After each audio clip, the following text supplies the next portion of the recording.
So let us get to work here. I'm going to go back a little bit. Good morning, Rafal. Going to remind ourselves again of the beginning of this topic of a Ben Pakua.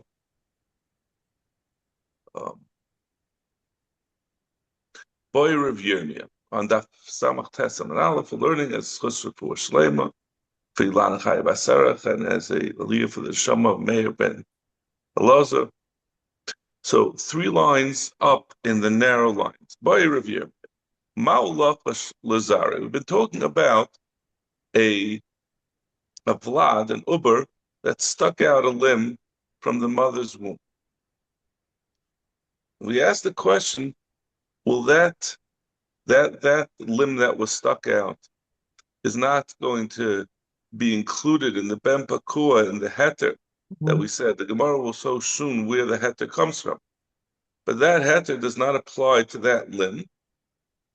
So now, if later on that the mother dies, the mother is shechted, and the Ben Pakua, the uber, gets a heter through the shechita of the mother, and then that uber has its own child. Will the isser, the taint of that limb that stuck out, be handed down to the grandchild, to the child of the uber? It was born with the shechita, after the shechita of the mother. They took it out, either it was a cesarean or it was born naturally after the death, after the shechita, and then it grew up and it had its own child. Does that taint of the aver pass on to its child? Hey Chida, what's the case that Riyami is asking? If we're talking about where it was a male uber that was born with this taint, and it impregnated a regular female cow. What does it make a difference? Why are we talking about that? Whether the taint of that aver passes on to the uber and makes it asa. I feel ben pakua da alma nami. Even if it didn't have an aver that was yaitza, just the fact that it's a ben pakua which doesn't use shchita, the fact that it's the child of the regular mother together with the ben pakua father should be enough to ask. Amar of Mishashia. According to the man Amar that says that as far as children of behemoths are concerned, we consider that there is yichus from the father. There's a tzad to say that, by human beings, we know who the father is, right? They grow up in the same house. Typically, we have a roiv that the person who's living with the mother is the father. By behemoths, they're behemoths. They're wild animals. We don't know who the father is. I'm just telling you my way of looking at it. It makes it easier to understand. But by a behemoth, the yichus of the father is irrelevant. And it's saying that l'gabe the din of oisiv espenoi. The Torah says you can't shecht a parent as well as a child on the same day. So the question is, does that only apply to the mother? Does it apply to the father as well? So according to Mandama that says, we even will recognize the father as the parent of a baby animal, a baby cow, let's say. If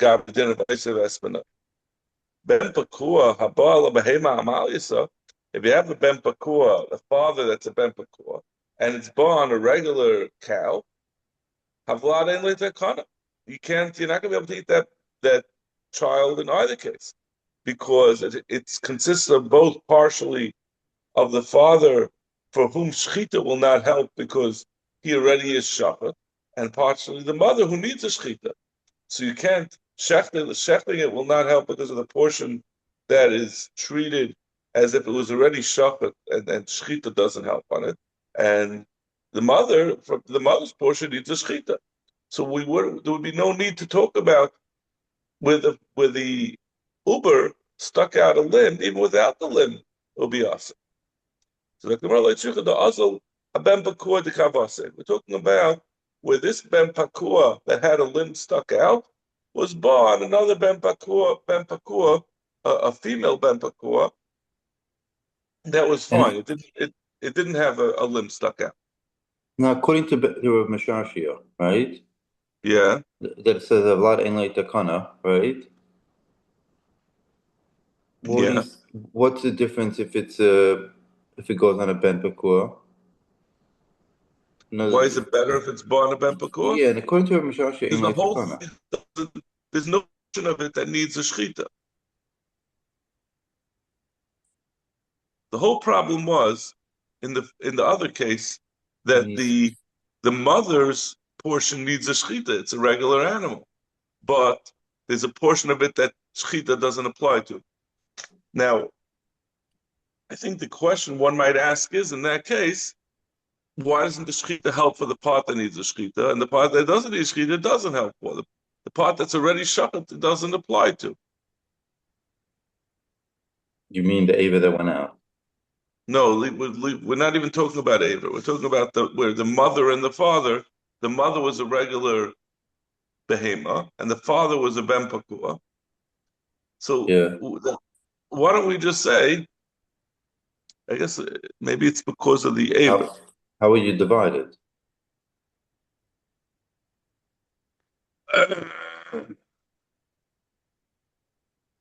You're saying back in the case No, where they we said I had, feel ben pakua the alma. We're saying even if the there was no Ava that right? was awesome, but you when you try to shech this animal, I'll tell Yeah. you that the shechita does not help because part of it is already shachat. And it seems it's obvious that you can't direct the shechita toward the part that needs it, and the other part will yeah. It means the way Rashi explains it is that the simanim are looked at as if they're already shachat to the extent one of the parents is a ben pakua. And once that's already shachat, it can't be shechted, and he can't. It's not enough to only shech the parts that are not the simanim that are not shachat. You That's the already way Tim? we are on Daf Samach Tes Amud Aleph. So, so that's the question. Why are we asking this question? This Iboya of Rav Yirmiyah, whether we're chayshish for the Ben Pakua passing along the aver that was yaitza, and therefore the child is unable to get a shechita because there's part of it that's aser because it was yaitza chutz l'mechitza asay. What's the case? If the mother was a regular animal, it would be aser because of the combination of a ben pakua with the mother. That makes it that the semana look as if they already started being shot. And so he's saying no. It's talking about where this ben pakua with the Evi Yaitza was born a regular, another full-fledged ben pakua. The mother was a ben pakua. Of course, ben in this case is not lav dafka. Could be even a female. So then we ask the question: My aver moiled aver b'chatach leivashari. Do we say that the isser of the aver passes down to the third generation of the ben pakua, the child of the ben pakua, and it also you just cut off that leg, and the rest of it is going to be mutter. Since the only part that was also about the father was the leg, it passes directly to the leg of its offspring. Or do you say no? There's no such thing. Obviously, an animal cannot pass along a a flaw in one limb to its child's limb. The Gemara says obviously that is the more sensible option, and I'll bring up that when there's a psul, it goes throughout the offspring, and the whole thing will be us. So this is the What's question. is there any source for it? I mean, this is like a pretty stark statement to say that the grandchild would be also based on what? I mean, what's the source in the What's Chumash the for it? source? That its father had a isser, and the father had an isser in it, so it wasn't able to be. This father did not need shechita, right? It was a ben pakur. It was the mother was shechted, and now this ben pakur became mutter. The child became mutter with the shechita of the mother, and then it was, but it would live. It was a healthy animal. However, it just had one problem: that its leg had stuck out, and its leg could never be eaten because since it was the yaitza, that possible. So the question is, since there's a isser inherent in this animal, does it pass along that isser to its child? Because the entire But, animal, right, but yeah, I the mean, okay, entire so animal you have a passes case along. of Yeah, right, but based on what? We don't have this concept in, let's say, in terms of pagam. You know, if an animal has a pagam, if its ear is cut off, right? yeah. We're not going to say No, that the child is going to have a pagam. you're saying if a behemoth is a trefer, let's say, what maybe why shouldn't the trefer go pass along to Or the? the trait as well, right? I mean, like, what do you find that it's hereditary? Let me see. So that's really the beginning of the. You're asking on the beginning of the sugya.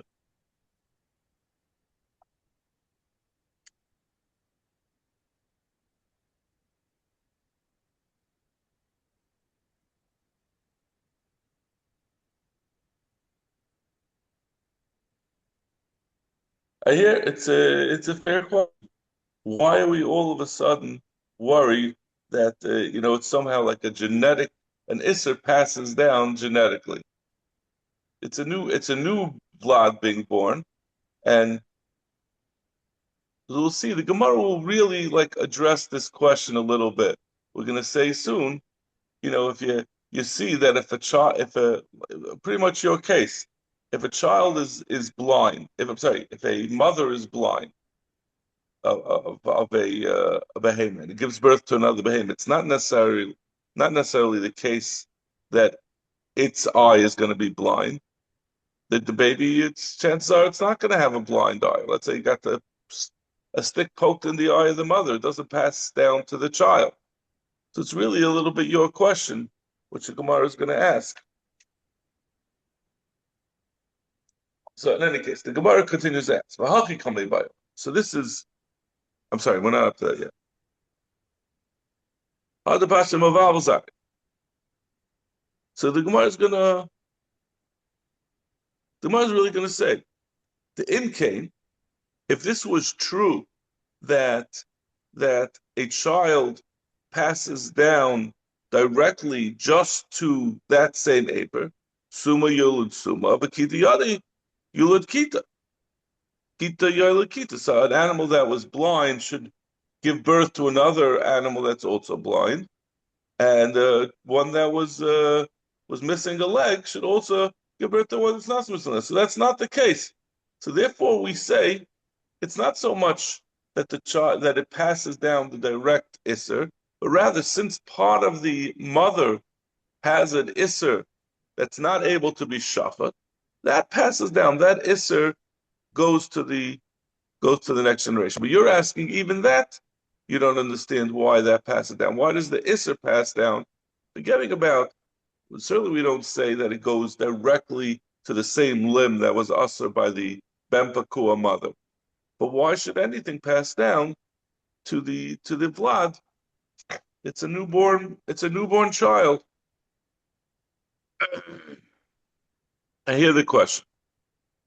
Elapshita, but we're going to continue. Elapshita the mavalvozare. It's pashut that whatever isser is by the mother, the isser passes down to the whole Vlad, and the whole Vlad will be unable to get shchita. But this is the question. Behema ba'alma. Lav mikayach chela v'dam ka'asya. It's asking really a little bit your question. He's saying every behemoth that gives birth, parts of that behemoth is also.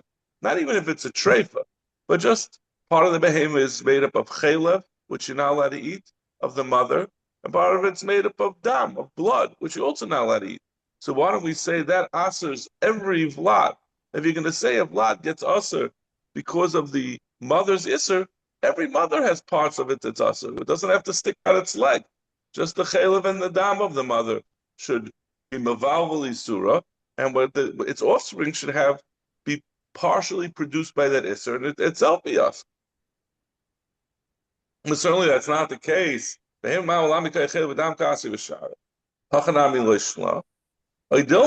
you'll say trei surah amrin and plus amrin, or maybe you'll say no, that's the case where it's chelev and dam. We know that we overlook. Those two things are not going to be us. But once you have a third iser, that's too much, and now it's going to be us. Right?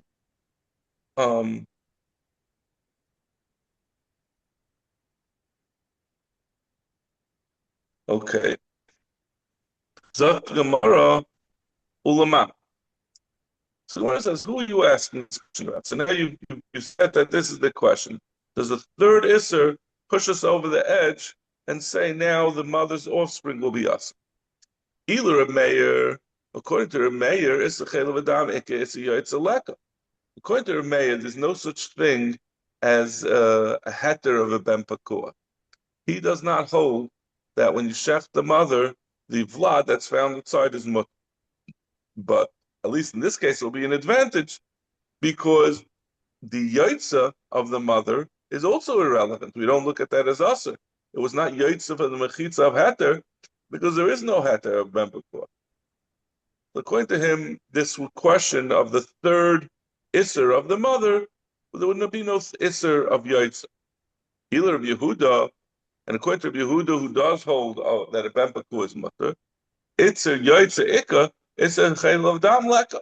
He would not agree that there is an isser in this ben pakua of chayil and dam. He would say you could eat the chayil and dam of this ben pakua. So you understand what he's saying? Yehuda holds that when we say that a mother that is shachat and you find a ben pakua inside of it, there's no isurim of chayil and dam. You can eat the chayil and dam of that behemoth. Not only can you wait for it to grow up and it doesn't need shchita, but it's considered a part of the mother, a new part of the mother, and its chayil and dam are disregarded. It's not treated as chayil and dam because it's like a new organ of the mother's that doesn't have differentiated portions. The Tnan, and we'll bring another example of that, of the Shita Rebbe Yehuda Tnan. Gid hanosha noyig b'shlil v'chel bayasa. If Remeir holds, like we said, that he disregards the din of ben pakua. He says in uber b'meir imay, when you shech the mother does not become mother, and therefore the gid hanosha of that uber will certainly be aser, and if the fetus is born, and the chelev of that gid hanosha is going to be aser. Rabbi Yehuda ein noig b'shlil b'chel mutter. He'll say there's no din of gid hanosha on this ben pakua. You could eat its gid hanosha and its chelev, it will all be mutter.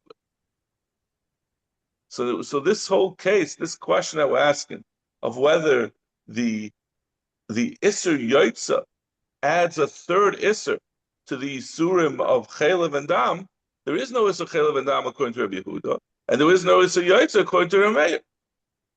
So Zakdumar, Elakami Kayach Lo Yamin the Shar. Lo Yamin the Shar.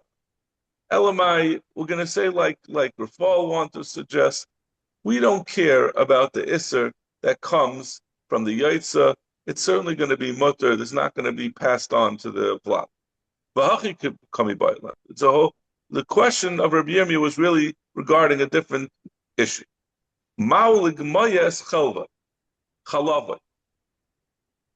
Can you drink the milk of the ben pakua? Let's say it's a female, it's a cow. Is its milk going to be mutter? Chalav da'ama loy ke'evim and achai dami. B'shari, isn't every chalav really is like something that was produced by a live animal? We know evim and achai is also. But even so, the milk that's produced is mutter. Hai nami loishna, and this will have the same din. The chalav that comes from this ben pakua is also going to be mutter, just like any animal. Even though it would theoretically be even achai, we say it's mutter. So this we don't treat it as even achai. This ben pakua will have the same din. Maybe the Isser Chalav only comes because this animal is potentially able to be shachar. So when you'll shaft it, it'll be mutter. So that's why it's not considered Evim Menachai. Because it's capable of having shchita, so therefore even before the shchita, it's that allows you to drink the milk. But this particular animal, but less like takantali surah b'shchita. This animal that had an eva yaitza, where you can't shecht it. I'm sorry. There is no shchita that it's you're right. This animal has a vlad. I'm sorry. This vlad itself can never be shafet because there's an aver on it that we said is yaitza, and that's always going to be aser. And the shchita is not going to work on that particular aver. We're not talking about the vlad of that. We're talking about the over itself, and therefore it can't get a shchita. So maybe it also does not capable of the milk cannot become mutter. Doesn't become mutter from its isser of Eiva Menachai. Maybe the isser, the heter of Eiva Menachai on milk is tied specifically to that animal's ability to be shachar. And this animal has no ability to be shachar. Gemara says, teku, there remains a teku. Well, is that milk would Right? be actually osir? What Lemaisa? would that you mean because we don't have an answer? Right. Of the Ben. Well, listen, you sounding so surprised. I don't think there's a lot of Ben Pakuas wandering around. So you have to be so concerned about it, right? I know that lahalacha, it's going to be also to eat it with it. You're not going to be able to eat that Ben Pakua. There's not really much to be gained. I guess maybe if you want it for work, but you're going to be raising this animal, you're never going to be able to eat it. The chacham will masak, and you can't eat a Ben Pakua. So you're asking. That's a taker, which should remain awesome. It should be misafik. It should be awesome. L'chayr it is. I would think so. You have to look up the halacha. Right? Okay. So Even yeah, that Uber is going to be osir right away. it's going to be awesome because Lemaisa. that Uber for sure is awesome in our case because it has aver yaitza. It had an aver that went down that can never be putter. And it means part of the simonim are asur to shech. So when you shech the animal, part of the shechita didn't take effect. It's partially needs shechita and partially can't be shachar. So it's taka asur. That would not pass on to the offspring, but here we're talking about the uber itself. Right, the Uber itself, if nothing was stuck out, the Uber itself is going to be osir halacha lemaisa. Well, if nothing stuck out, I think halacha l'maisa, yeah, it's going to be usher with this. I think there's a takanas chachamim that we don't want people to mix up. They'll see you have a full-grown cow and you hit it over the head with a hammer because it's a ben pakua, and someone will see it and not realize it's a ben pakua, and therefore they will masak and it should be usher. Over here, we're talking about the halacha midaraisa before that takan. But so we're talking about it would be mutter theoretically if it was grown without shchita, but in the case of Avri Yaitza, it would be us.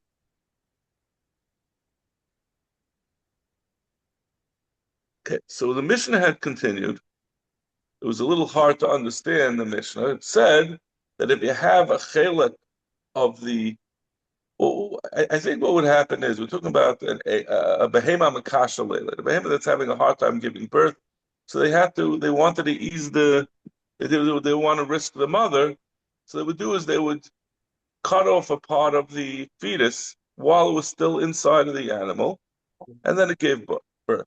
So he said if someone cuts inside the animal, They sort of sort of like an abortion. They cut the inside of the fetus off, and then they shech the animal. We said the part that you cut off is also mutter together with the uber, with the shechita of the mother. But if you cut off a piece of the spleen or of the liver, that would be awesome. And we said when we saw the Mishnah, and then the Mishnah says at the end, that the rule is something that's part of the animal will be usher, something that's not part of the animal, meaning an uber, will be mut.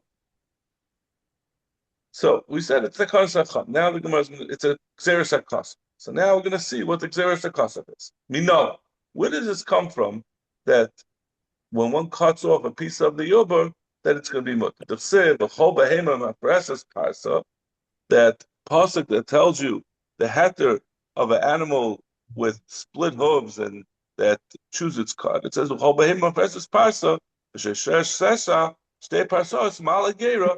Any animal, any animal that has split hooves and chews its cud, ba behema amongst the animals, that you could eat. It says at the end, ba behema. It didn't have to say that. It says b'chol behema. What does it say at the end? Ba behema. The rabbis is avlad. It's saying anything that's in the behema will also be behema. It says at the beginning behema, and it says at the end ba behema, telling you that anything inside the animal, that the vlad is also considered a behema of its own, that it also gets mutter with the shechita. In fact, the Gemara, elamayata yamirubai. If that's the case, then this blood inside of the mother should also, not only should have a din that it's mutter to eat, because it's considered that it becomes mutter with the shechita of the mother, you should also be subject to the din of tmura. The din of tmura is if one says, I want to exchange, I was makadosh this behema A, and I want to exchange it with behema B. The din is behema A remains kaddish, and behema B also becomes kaddish. So we're saying, why can't you do that same thing with this blood inside of the mother? Because the truth is that it's not the case. You cannot do tmura. Allah matnan, ema mirin.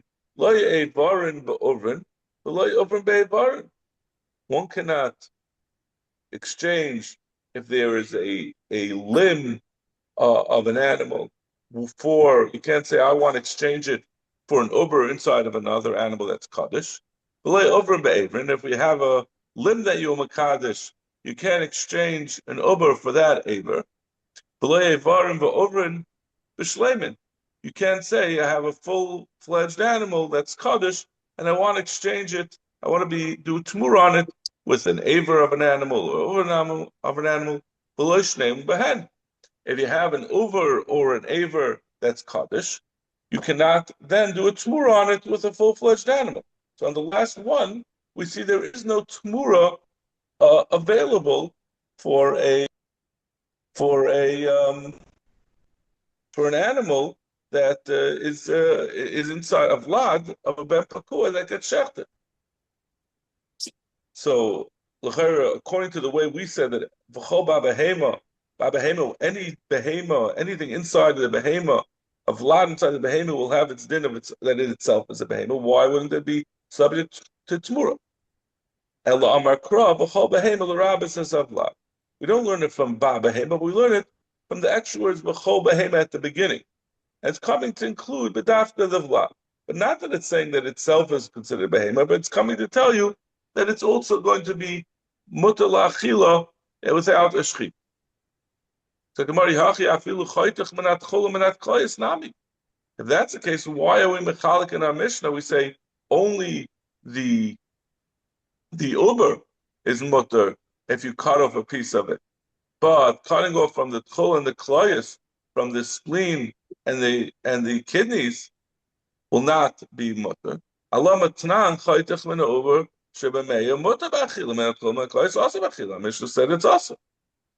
The Gemara says Amar Kra Oisa Shleima B'Lei Chasera. Since the Torah said Oisa, that's a miyat. It's coming to tell you only if when you cut off from a full uber, that you can only that which comes from a full animal. But if you cut off a piece of the animal itself, that's going to be also. But the vlad is a separate thing. It doesn't take away from the shlemus of the animal. That will remain mutter. Back to Gemara, if someone checks an animal and they find instead of a fully formed little calf inside of the mother, you find they deformed the demusyaina. It looks like a dove. It's a deformed animal. Tishtri, that should also be mutter. We said it's asa. And for the Gemara, beina parsois v'leka.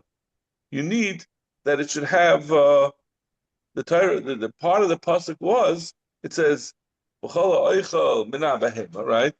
V'chol behema mapresses parsa v'sheshes sasa shtei parsois. It says it has to have in the middle part of the pasuk.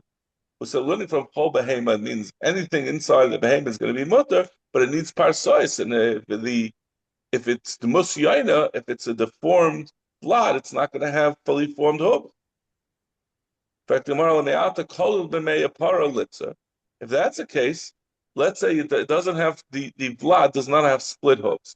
Its hooves are joined together. It should be also according to what we're saying, because then parsois tells you it has to have split hooves. That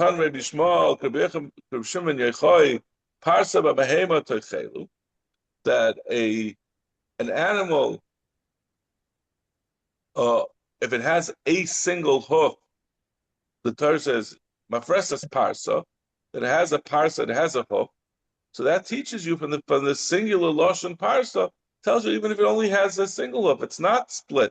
If it's inside of the behema, the uber only has a single hoof, it's mutter. So Rav Shimi, so therefore this is shver to say that we're learning out from kol behema instead of from ba behema, which would tell you that it has a din of a behema of its own. But this pshat we run into trouble of why is a behema that has a unsplit hoof, an uber that has an unsplit hoof. Why is that mutter according to what we're saying? So going back to the original limud, that was saying that the vlad, the uber, has a din of a behema and so. The kashalach ein mamir, and we ask if that's the case, why is there no tmura?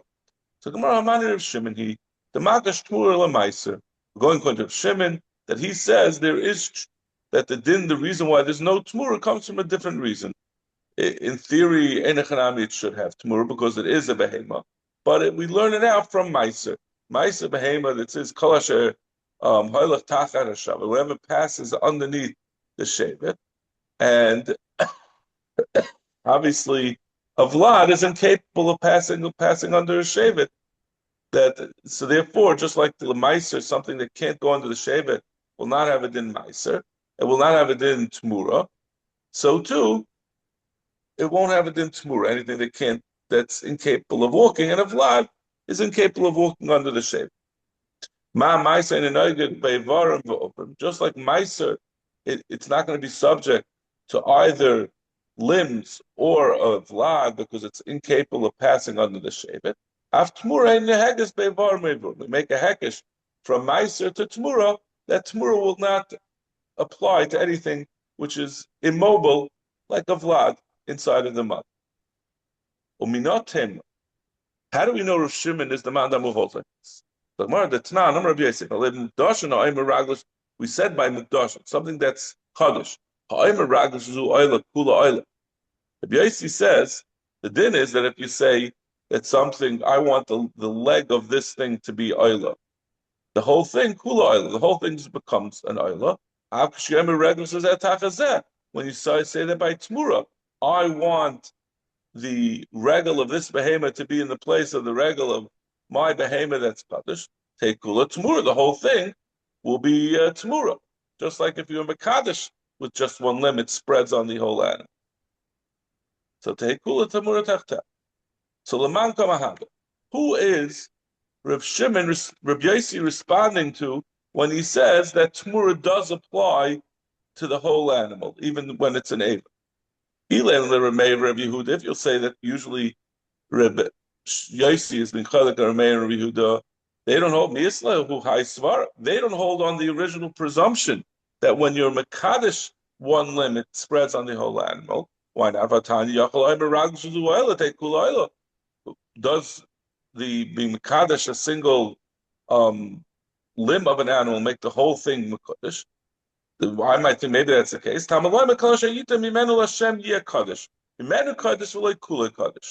If you're just Makadish one limb, only that limb becomes Kaddish, not the whole thing. And I might say it should be Yaitze L'chulin. Since you're not able to be Makadish the whole thing, none of it should be Kaddish. It should be Kaddish since you're Makadish. Okay, so what do? Is the male L'chulin. You sell it for his oila, and the money goes to the chulin. Chutz midmei ever shaboy. Divrei Rabbi Yehuda. So Rabbi Yehuda do not hold of this concept that when you makadish an aver from an animal, that it spreads into the whole animal. They'll say you just that aver becomes kaddish, and you sell it l'tzarchei oila, and you just deduct the money of then that money becomes chulin, except for the aver. They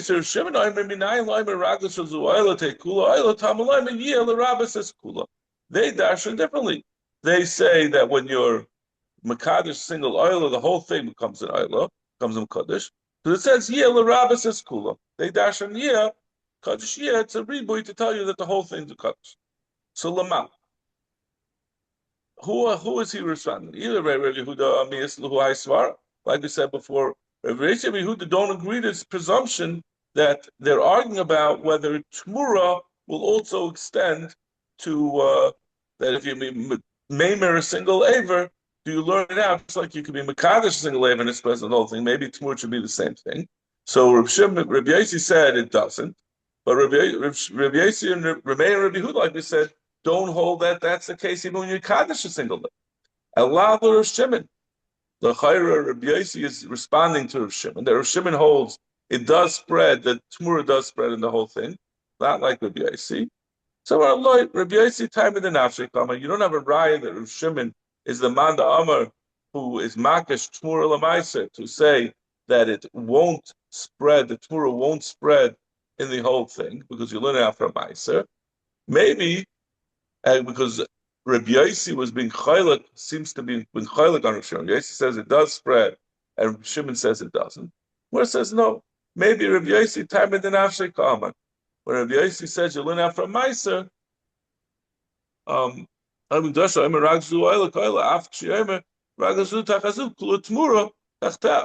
maybe he's just saying his own shita. He's not coming to be chaylik on Rav Shimon, so we don't know that he's being chaylik on it. Okay. So we'll stop over here. Yashakayach. And let's continue tomorrow morning. Sorry we had to rush at the end a little bit to get to the Mishnah. Thank you. Have a great day.